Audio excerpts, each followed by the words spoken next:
विधानसभा की रोहतक जिला कमेटी की तरफ से यहाँ पर जो भाजपा के राज्यसभा में सांसद है रामचंद्र जांगड़ा, उनका पुतला फूका गया है। पिछले हफ्ते उन्होंने बहुत ही अशोभनीय, घटिया और अपमानजनक बयान दिया है। उन्होंने ये कहा है कि ये जो किसान आंदोलन कर रहे थे ये किसान नहीं कसाई थे, और वहाँ पर टीकरी और शंभू बॉर्डर और बहादुरगढ़ की उन्होंने कहा 700 लड़कियां गायब आंदोलन के दौरान की। इस प्रकार का ओछा बयान देके उन्होंने न केवल पूरे समाज का अपमान किया है, न केवल किसान का अपमान किया है, बल्कि एक सांसद की गरिमा का, उसके ऊपर भी कुठाराघात किया है। और हम तो ये भी चाहते हैं कि वो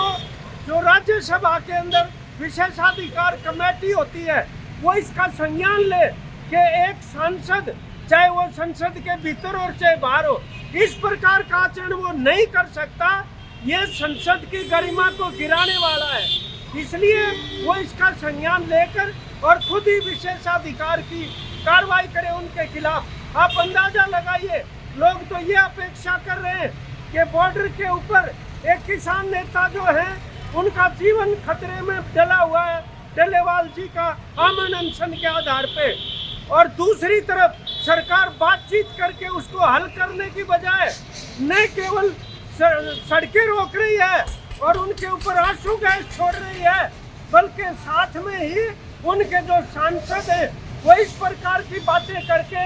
एक बहुत बड़े और शानदार किसान आंदोलन की जो विरासत है उसके ऊपर लांछन और बट्टा लगा रहे हैं, जिसको हमारे प्रदेश की जनता, यहाँ के किसान मजदूर किसी भी रूप में बर्दाश्त नहीं करेंगे। और उन एमएलएज को भी उनसे इस्तीफा मांगना चाहिए जिन्होंने वोट देकर उनको राज्यसभा के अंदर भेजा था। ये वास्तव में पहले भी इस किस्म की बात करते रहे हैं, लेकिन अब तो सारी सीमाएं पार कर गए, इसलिए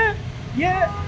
हर हालत में उनको सांसद के पद से हटाया जाना चाहिए। नहीं तो निश्चित तौर पर यही रिजल्ट निकलेगा कि प्रधानमंत्री, बीजेपी और यहाँ की हरियाणा की सरकार कुल मिलाकर किसानों के खिलाफ है। कोई मान मर्यादाएं, कोई वो उनको किसी भी प्रकार के सामाजिक परंपराओं का कोई ख्याल नहीं है, इसलिए वो इस प्रकार के आचरण करने में लगे हुए हैं। और हमने ये पुतला फूका, अगर वो सार्वजनिक तौर पर माफी नहीं मांगते और बीजेपी या राज्यसभा उनके खिलाफ कार्रवाई नहीं करती, तो आगे के लिए जनता के बीच जाकर हमें उनके खिलाफ और भी ज्यादा अभियान छेड़ना पड़ेगा, ये कहने के लिए। और आज जो एमएसपी का सवाल, कर्जा मुक्ति का सवाल, उसके ऊपर हम ये मांग करते हैं, नया मंडी का कानून अभी वो लेके आ रहे हैं, दोबारा से 3 कानूनों को बहाल करने की वो कोशिश है, उसको भी वापस लिया जाए। इन सवालों को लेकर आज ये यहाँ पर पुतला